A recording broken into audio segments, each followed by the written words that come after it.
यहाँ पे ये जो एंटीना लगा हुआ है ये वाला, ये आपका एक इस स्विच से जुड़ता है और इस स्विच से जुड़ने के बाद यहां से देखोगे तो यहाँ पे आकर के इस आईसी के अंदर जाता है। जैसे ही ये सिग्नल इकट्ठा होता है, ये इकट्ठा हो करके इस आरएफ आईसी को देता है।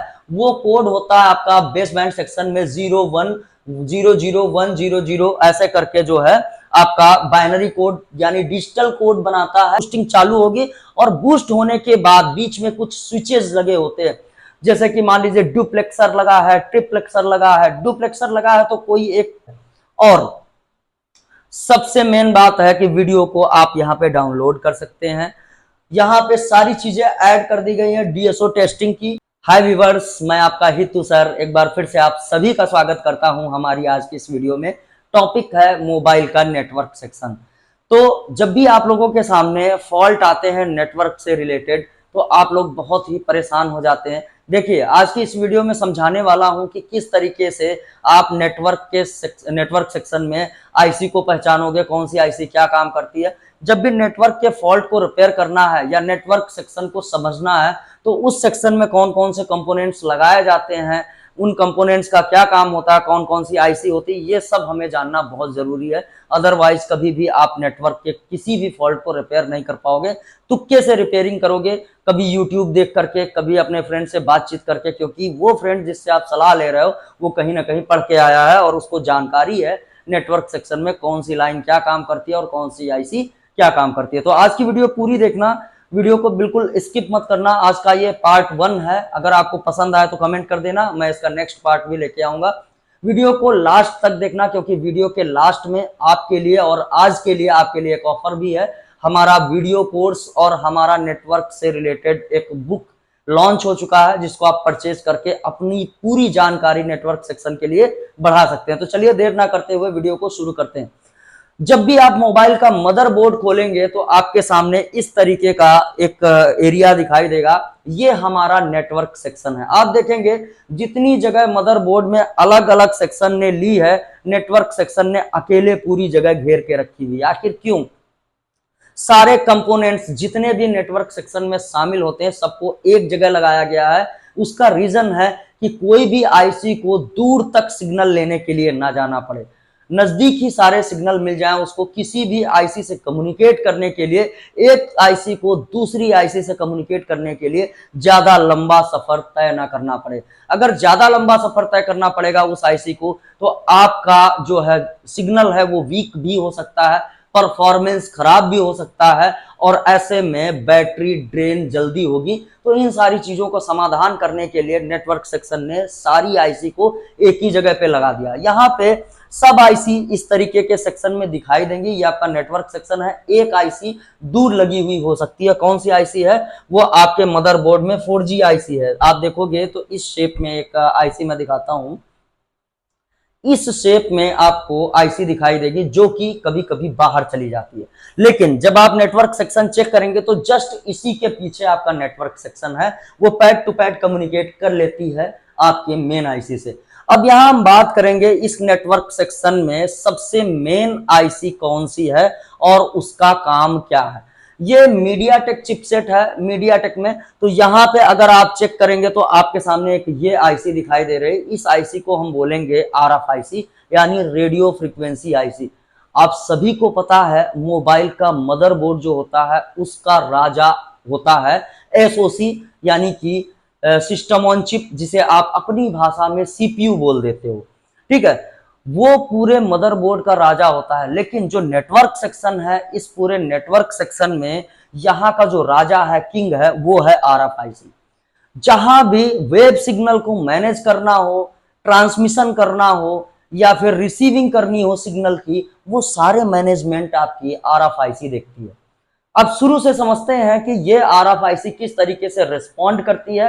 फिर मैं आपको एक एनिमेशन डायग्राम दिखाऊंगा, ब्लॉक डायग्राम मेरा खुद का बनाया, उसको देख करके आपको एक अंदाजा लग जाएगा कि आखिर नेटवर्क सेक्शन कैसे काम करता है। तो यहां पर जब आप चेक करोगे, देखो यहां पे आप चेक करोगे तो आपके मदरबोर्ड में सबसे पहले शुरुआत होती है एंटीना की। एंटीना की शुरुआत होती है। इस तरीके का एक जैक आपको देखने को मिलेगा। आप सभी को पता है इस जैक से एक आरएफ केबल लगती है और वो नीचे चार्जिंग बोर्ड पे जाती है। चार्जिंग बोर्ड पर दो एंटीना होते हैं, दो टिप्स होती हैं जो कि बैक पैनल से जुड़ी होती हैं और बैक पैनल पर एक कॉपर की लेयर डाली जाती है जिसमें मैग्नेटिक फील्ड जनरेट होता है। जब भी टावर से कोई सिग्नल भेजा जाता है, आपका फोन जो है एंटीना के माध्यम से एक मैग्नेटिक फील्ड जनरेट करता है और फ्रीक्वेंसी, जितनी भी फ्रीक्वेंसी होती है सबको अपनी तरफ खींचता है और खींचने के बाद इस आईसी में ले जाकर के छोड़ दिया जाता है।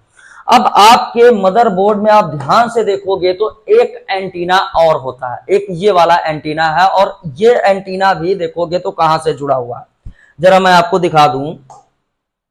यहां पे ये जो एंटीना लगा हुआ है ये वाला, ये आपका एक इस स्विच से जुड़ता है और इस स्विच से जुड़ने के बाद यहां से देखोगे तो यहां पे आकर के इस आईसी के अंदर जाता है। ये आपका सेकेंडरी एंटीना है। जो आपका नीचे एंटीना लगा हुआ है उसे हम बोलते हैं प्राइमरी एंटीना और ये आपका सेकेंडरी एंटीना है। ये जिस आईसी से जुड़ा हुआ है उस आईसी को हम बोलते हैं DRX आईसी, यानी डाइवर्सिटी आईसी। और जो आपका प्राइमरी एंटीना है उसको अगर आप चेक करोगे तो वो एंटीना जुड़ा हुआ होता है इस वाली आईसी से।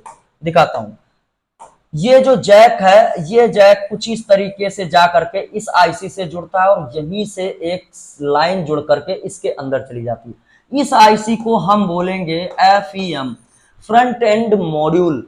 ये आईसी आखिर क्या काम करती है और डाइवर्सिटी के साथ एक एंटीना और क्यों जोड़ा जाता है इसको भी समझते हैं।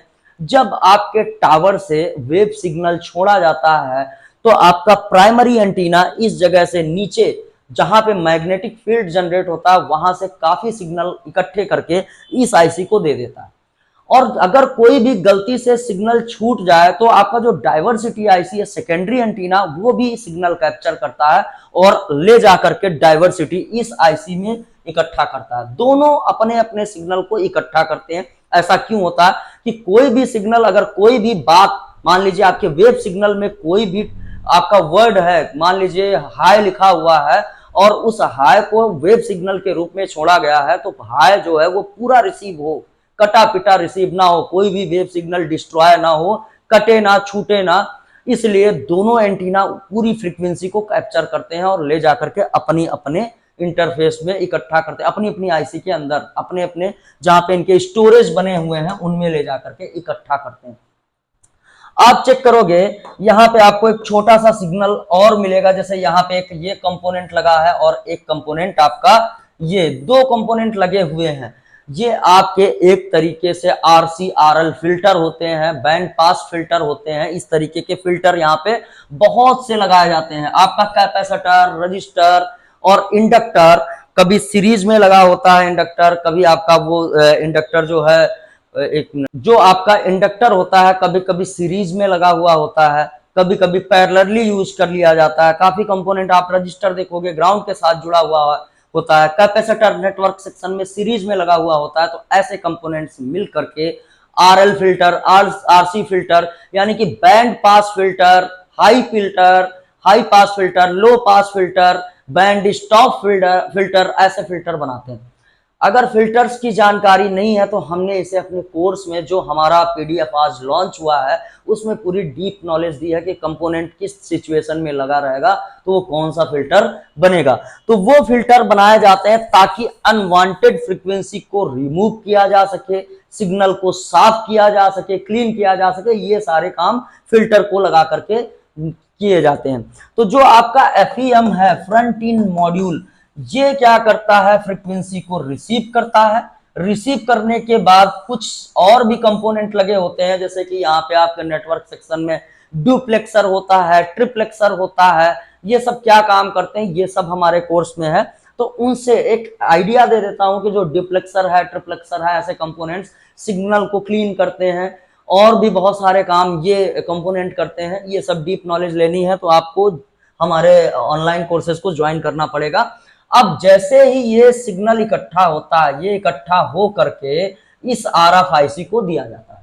और दूसरा जो डाइवर्सिटी, जिसने जो आपका सेकेंडरी एंटीना जिसने भी कुछ सिग्नल पकड़े हैं वो भी अपना कुछ फिल्टर से गुजार करके इस RFIC को दे दिया जाता है। RFIC सारे सिग्नल को इकट्ठा करती है और चेक करती है कौन सा सिग्नल कौन सी फ्रीक्वेंसी का है, कौन से फिल्टर का है, कौन से बैंड का है। ये सारी चीजें आरएफआईसी सर्च करती है और फिर उनको मॉड्यूलेट डीमॉड्यूलेट, ऐसा सिस्टम इसके अंदर लगा हुआ है, वेव सिग्नल को एक डिजिटल सिग्नल में बदलती है। फिर क्या करती है, ये जो भी इकट्ठा किए सिग्नल होते हैं जो कि वेव सिग्नल में आते हैं, उनको डिजिटल में यानी कि 0 1 0 1 0 1 0 1 के फॉर्म में भेज देती है। किसको? एसओसी को, यानी आपके सीपीयू को भेजा जाता है ये सारे सिग्नल को।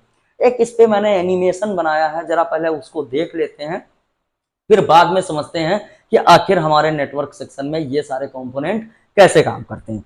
तो इसके लिए एक जबरदस्त एनिमेशन बनाया है, उसको जरा मैं आपको दिखाना चाहता हूं। मान लीजिए आपके सामने एक सिचुएशन है। सिचुएशन ये है, जैसे मैं आपको बोलूं कि आप जब भी कोई सिग्नल ट्रांसमिट करते हो, कहने का मतलब है अगर आप अपने मोबाइल से कोई कॉल या एसएमएस करते हो तो आपका नेटवर्क सेक्शन किस तरीके से रिस्पॉन्ड करता है। आज की इस क्लास में सिर्फ यही समझते हैं। और अगर आपको कोई मैसेज करता है तो किस तरीके से आपका नेटवर्क सेक्शन रिस्पॉन्ड करता है, समय रहा तो इसको भी देखेंगे या फिर अगले पार्ट में देखेंगे। ध्यान से समझना, मोबाइल से आपका सिग्नल किस तरीके से टावर तक ट्रेवल करता है और ऐसे में आपका नेटवर्क सेक्शन किस तरीके से भूमिका निभाता है, पूरा समझेंगे। इसको भी इसकी बिल्कुल मत कीजिएगा, अदरवाइज बहुत ही जबरदस्त नॉलेज खो देने वाले हैं। यहीं से आपको समझ में आ जाएगा कि आपका नेटवर्क सेक्शन कैसे काम करता है। देखोगे जब भी आप कोई भी मैसेज या कॉल करते हो तो सबसे पहले एंड्रॉयड ओएस एक्टिव होता है, कॉल एसएमएस का रिक्वेस्ट डालता है। किसको भेजेगा? एसओसी को। एसओसी को जैसे ही रिक्वेस्ट मिलती है फिर बेस बैंड प्रोसेसर एक्टिव होता है और फिर वो काम करता है। बेस बैंड प्रोसेसर सिग्नल बनाता है उसको 0101 के फॉर्म में, फिर वो सिग्नल आरएफआईसी को मॉड्यूलेशन के लिए भेजा जाता है। आरएफआईसी उसको मॉड्यूलेट करती है, फिर वो पावर एम्पलीफाई को भेजा जाता है, यानी पीए को, जो पीएएम आपके 4G 2G 3G 5G पीए लगे हैं उनको भेजा जाता है। वो उस सिग्नल को बूस्ट करते हैं और बूस्ट करने के बाद वो सिग्नल आपकी एफईएम को भेजा जाता है, जो फ्रंट इन मॉड्यूल है, जिसे आप 2G पीए या फिर जिसके पास प्राइमरी एंटीना जुड़ा हुआ है उसके पास भेजा जाता है। फिर वो आपका एफईएम उस सिग्नल को एंटीना में ट्रांसमिट कर देता है, बाहर निकाल देता है और बाहर भेजते ही वो सेल टावर से MSc call SMS delivery service को दे दिया जाता है और तब जाके वो वही प्रक्रिया करते हैं जो ये प्रक्रिया यहाँ पे होती है। आपका फोन जो उस साइड में है वो उसको रिसीव करेगा और फिर नेटवर्क सेक्शन उस फोन का एक्टिव होगा। वो हम बाद में बात करेंगे कि वो वाला फोन उसका नेटवर्क सेक्शन कैसे रिस्पॉन्ड करेगा। चलिए समझते हैं यहाँ पे कि जो आपका फोन है वो कैसे रिएक्ट करता है जब आप कोई हाई या फिर जो है कॉल करते हैं, तो कैसे आपका नेटवर्क सेक्शन बिहेव करता है, कैसे रिस्पॉन्ड करता है। ये आपका फोन मान लीजिए है, फोन में आपने कीबोर्ड पे कुछ टाइप किया, मान लीजिए हाय का मैसेज टाइप किया, तो हाय का मैसेज जब लिखा गया तो वो रिक्वेस्ट डालता है एंड्रॉयड ऑपरेटिंग सिस्टम को। जो ऑपरेटिंग सिस्टम है वो बेस बैंड प्रोसेसर को एक कोड लिख के देता है। वो कोड होता है आपका बेस बैंड सेक्शन में 01001000 ऐसे करके जो है आपका बाइनरी कोड यानी डिजिटल कोड बनाता है। ऑपरेटिंग सिस्टम एक डिजिटल कोड बनाता है और ये आपका एसओसी है, इसके अंदर ये प्रक्रिया हो रही है 0101, उसने एक कोड लिखा, अब ये 01 के फॉर्म में है कोड आपका। फिर देखिए यहाँ पे है पहले एंड्रॉयड ओएस कॉल या एसएमएस की रिक्वेस्ट हुई, यहां से रिक्वेस्ट हुई ऑपरेटिंग सिस्टम से, फिर second step base band processor SOC को वो कोड लिख के देता है, यानी यहां कोड जनरेट हो गया, कॉल का या हाय का मैसेज का कोड जनरेट हो गया। अब इसके बाद ये काम आगे क्या करेगा, ये क्लॉक और डेटा की जो आरएफआईसी की लाइन होती है एसओसी से आरएफआईसी तक पड़ी होती है, उन्हीं लाइंस में से आपका ये डेटा जो 01 के फॉर्म में है ये आरएफआईसी को दिया जाता है। अब आरएफआईसी इस डेटा को पढ़ती है और समझती है, फिर इसको मॉड्यूलेट करती है। वो मॉड्यूलेट क्या करेगी, वो ट्रांसमीटर और मॉड्यूलेटर उसके अंदर होता है, वो डिजिटल कोड को एनालॉग सिग्नल में बदल देती है, फ्रीक्वेंसी के रूप में बदल देती है। जो 0101 का कोड था हाई का, जो बाइनरी कोड था, उसको वो एनालॉग यानी फ्रीक्वेंसी में बदलती है और फ्रीक्वेंसी को बदलने के बाद, जैसे कि यहां पे लिखा गया है, अब वो बदलेगी आरएफआईसी डिजिटल सिग्नल 0 और 1 को एनालॉग सिग्नल में बदल देगी और आगे एम्पलीफाई होने के लिए पावर एम्पलीफायर मॉड्यूल में, एम्पलीफाइंग मॉड्यूल में भेज दिया जाएगा। जो आपके 4G आईसी है, 5G आईसी है, 2G आईसी है, 3G आईसी है, उसको मिलेगा। अब मोबाइल का एसओसी चेक करता है कि हम टावर से कितनी दूर बैठे हैं और हमारे फोन में कितना सिग्नल है। अब जो सिग्नल स्ट्रेंथ बार है वो बताएगा कि हमारे फोन में 2 सिग्नल है, 3 सिग्नल है, वो चेक किया जाएगा। तो हमें पता चल जाएगा कि हम टावर से 10 किलोमीटर दूर हैं या फिर 15 किलोमीटर दूर हैं। तो जो आरएफआईसी है वो जब एम्पलीफाई होने के लिए सिलेक्ट करेगी, अच्छा ये भी सिलेक्ट होता है कि 2G पकड़ रहा है कि 3G पकड़ रहा है कि 4G है कि 5G है। मान लीजिए आपका फोन 5G कंफर्टेबल तो है, कंफर्टेबल है 5G, लेकिन इस टाइम उसमें नेटवर्क जो आ रहा है, सिग्नल आ रहा है 4G का आ रहा है। तो अब वो सेलेक्ट करेगी 4GPA को और 4GPA से बोलेगी कि इसको इतना बूस्ट करो कि ये हमारे मोबाइल से टावर तक आसानी से पहुंच सके। तो एम्पलीफाई करता है 4GPA, उसको चेक करता है कि हम टावर से कितनी दूर बैठे हैं। अगर 10 किलोमीटर बैठे हैं दूर तो ज्यादा बूस्ट करना पड़ेगा, अगर 5 किलोमीटर या 2 किलोमीटर बैठे हैं तो थोड़ा बूस्ट कर देंगे, टावर तक वो फ्रीक्वेंसी आसानी से पहुंच जाएगी। तो इसी हिसाब से वो उसको एम्पलीफाई करता है। अगर ये सर्विस, एम्पलीफाइंग की ये सर्विस ना हो तो आपका जो 4GPA है उसको ज्यादा बूस्ट करना पड़ेगा, उसको अंदाजा ही नहीं होगा कि कितना बूस्ट करना है। ज्यादा बूस्ट करेगा, ऐसे में बैटरी जल्दी ड्रेन होगी और यही रीजन होता है अगर आप नेटवर्क से दूर हैं और सिग्नल कम है तो आपका फोन जल्दी जल्दी बैटरी को ड्रेन करता रहता है, यूज करता रहता है, कंजप्शन करता रहता है। तो अब 4GPA उसको बूस्ट करेगी ताकि वो फ्रीक्वेंसी बीच में डिस्ट्रॉय ना हो, वो टावर तक इजिली पहुंच जाए। तो आपका अब एम्पलीफाई होने के लिए सिग्नल पहुंचा, 4GPA को सेलेक्ट किया गया, तो जो एनालॉग सिग्नल था वो निकलेगा, एक बैंड पास फिल्टर से उसको गुजारा जाएगा कि अगर कोई भी अनवांटेड फ्रीक्वेंसी है या कोई अनवांटेड सिग्नल है तो उसको क्लीन कर दिया जाए। और क्लीन करने के बाद 4G या 5GPA को सेलेक्ट किया गया। मान लीजिए अब 5G सिग्नल है तो 5G को सेलेक्ट करेंगे आपके फोन में, अगर आपके फोन में 4G सिग्नल अवेलेबल है, 5G नहीं है, तो फिर 4G को सेलेक्ट किया जाएगा। अभी 5G पकड़ रहा है तो 5G को सेलेक्ट किया गया और हम टावर के नजदीक बैठे हुए हैं तो इसको थोड़ा ही बूस्ट करना है। अब इसने बूस्ट किया, ये जो फिल्टर है इसने इसको क्लीन किया, अब यहां पे पहुंचा, अब बूस्टिंग चालू होगी और बूस्ट होने के बाद बीच में कुछ स्विचेस लगे होते हैं, जैसे कि मान लीजिए डुप्लेक्सर लगा है, ट्रिप्लेक्सर लगा है। डुप्लेक्सर लगा है तो कोई एक स्टेशन की तरह होता है, जंक्शन की तरह, कि एक ट्रेन आ रही है और एक ट्रेन जा रही है। तो डुप्लेक्सर क्या करेगा, एक ट्रेन आ गई उसको रोकेगा, दूसरी को ट्रांसमिट करेगा।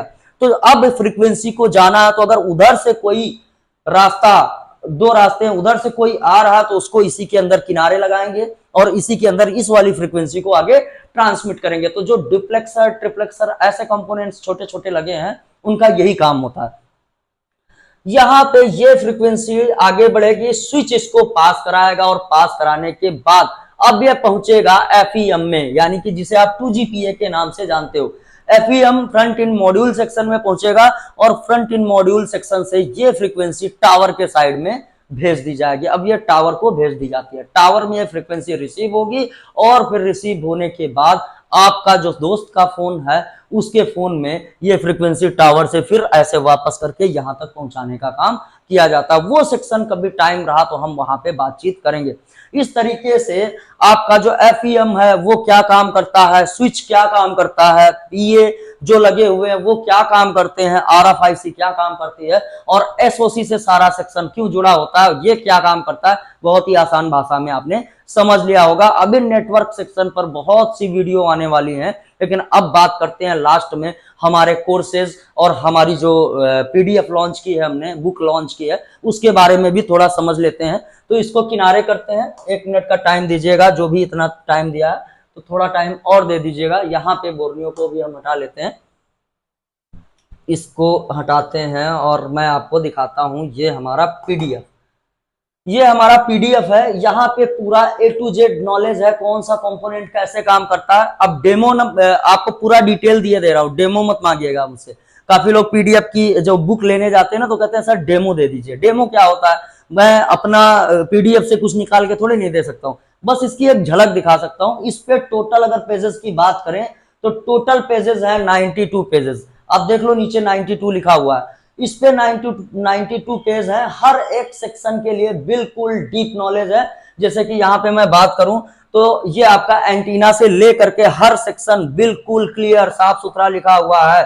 फॉल्ट क्या, अगर कोई फॉल्ट भी चेक करना चाहते हैं, फिल्टर कौन सा फिल्टर क्या काम करता है, अगर यहाँ पे बात करें नीचे ऐसे करके, तो देखिए हर एक चीज को यहाँ पे बिल्कुल डीपली समझाया गया। कौन सा फिल्टर कैसे काम करता है, कौन सा बैंड पास फिल्टर कैसे काम करता है, एनिमेशन भी सारे दिए हुए हैं कि कैसे लाइंस कैसे सेक्शन काम करेंगे।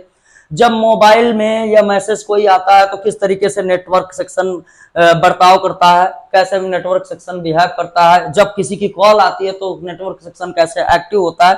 हर चीज, हर एक आईसी को बिल्कुल डीप लेवल में समझाया गया है। हर एक आईसी को बिल्कुल डीप लेवल में समझाया गया। देख लीजिए आप, बिल्कुल हर चीज को बिल्कुल डीप लेवल में, कौन सी आईसी कैसे काम करती है, जैसे आरएफ आईसी उसका काम क्या है, एक एक पिन बोर्नियो स्कीमेटिक में किस तरीके से आरएफ आईसी रिस्पॉन्ड करती है। हर एक पिन की डीप नॉलेज है। हर एक पिन को मैंने यहाँ पे समझाया है, कुछ भी यहाँ पे छोड़ा नहीं गया है। फ्रीक्वेंसी, रेडियो फ्रीक्वेंसी में एक एक पिन कैसे काम करती है, कौन सा आईसी कौन सा स्विच कैसे काम करता है, जरा यहाँ देख लीजिए आप। मल्टीलेयर ट्रिप्लेक्सर ये क्या काम करता है, बैंड्स क्या होते हैं इंडिया में, कौन सा पीए लगा है, 5G फोन है तो कौन सा पीए एक्टिव है, कौन सा पीए कब काम करेगा, सारी चीजें हैं, सारी डिटेल है।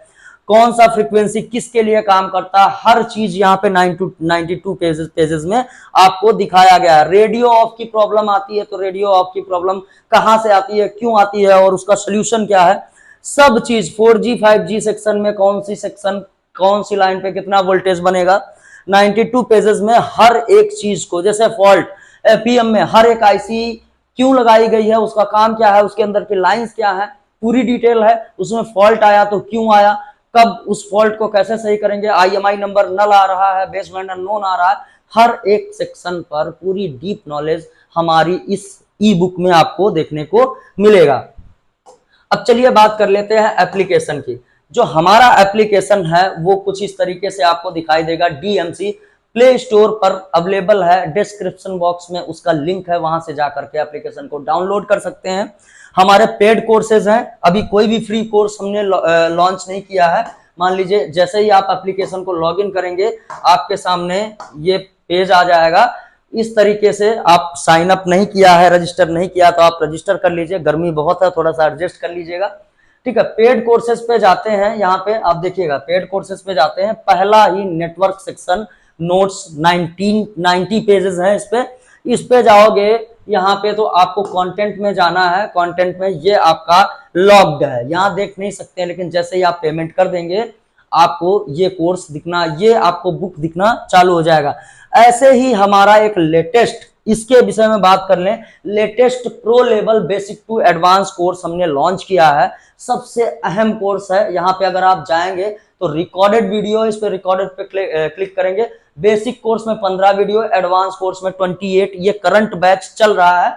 जैसे आज हमने पढ़ाया है तो आज की पढ़ाई हुई वीडियो जो है वो आपको यहाँ पावर सेक्शन में नीचे मिल जाएगी। लेसन 32 एक्सिनोस का बूट सीक्वेंस मैंने पढ़ाया है, सैमसंग का एक्सिनोस का बूट सीक्वेंस पढ़ाया, तो आपको ये सारी वीडियो यहाँ पे देखने को मिल जाएंगी। अगर आप चाहते हो कि आपको पुराना बैच का भी वीडियो मिल जाए तो old batch advanced full course ये आपको यहाँ पर अवेलेबल है, आप उसको भी यहीं देख सकते हैं। ओल्ड बैच करंट बैच सब अवेलेबल है। और सबसे मेन बात है कि वीडियो को आप यहाँ पे डाउनलोड कर सकते हैं। यहाँ पे सारी चीजें ऐड कर दी गई हैं, डीएसओ टेस्टिंग की, बोर्नियो स्कीमेटिक की, और एडवांस और बेसिक कोर्स विद प्रैक्टिकल यहाँ पे अवेलेबल हैं। काफी प्रैक्टिकल वीडियोस भी इस पे जुड़ी हुई हैं। और एक अहम बात, इस कोर्स की वैलिडिटी बढ़ा दी गई है, अब हो गया है 1 साल। 1 साल तक बिना सोचे समझे आप इसको परचेज कीजिए और 1 साल तक इसके मजे लीजिए। बिल्कुल अपनी स्टडी को कंप्लीट कीजिए, अपने नॉलेज को बढ़ाइए, मार्केट में नंबर 1 कहलाइए। आज की वीडियो बस यही तक थी। मैं आपको बता दूं लास्ट में इसका प्राइस जो है वो 3100 रुपए है। अगर आप इस वीडियो को देखने के बाद मुझे इसका स्क्रीनशॉट लेकर के व्हाट्सएप डालते हैं तो आपको मिल जाएगा एक 10% का डिस्काउंट। मैं आपको एक 10% का कूपन कोड दूंगा जिसे आप अप्लाई करके इस कोर्स को 10% सस्ते में, कम में परचेज कर पाएंगे। देर मत कीजिए, कोर्स का प्राइस बढ़ने जा रहा है। बहुत जल्द ही इस वेबसाइट पे कोर्स का प्राइस 4500 हो जाएगा, मतलब 4500 रुपए हो जाएगा। मार्केट में पता कीजिए, इतने कम पैसे में कोई भी आपका टीचर मोबाइल रिपेयरिंग कोर्स इतने में नहीं दे रहा और इतनी डीप नॉलेज नहीं दे रहा। वीडियो को पसंद आई हो, वीडियो अगर पसंद आई हो तो लाइक कीजिएगा। वीडियो पर नए हैं या चैनल पर नए हैं तो सब्सक्राइब करके ही जाइएगा, और हो सके तो एक अच्छा सा प्यारा सा कमेंट करके हमें उत्साहित कीजिए, प्रोत्साहित कीजिए, ताकि हम ऐसे ही नई नई वीडियो आपके लिए लेकर आते रहें। और आपका फ्रेंड अगर वो जानना चाहता है, पढ़ना चाहता है, तो उसको भी इस वीडियो को शेयर करिएगा। मिलते हैं अपनी नेक्स्ट वीडियो में गाइस एक नई इंफॉर्मेशन लेकर के, तब तक के लिए बाय बाय।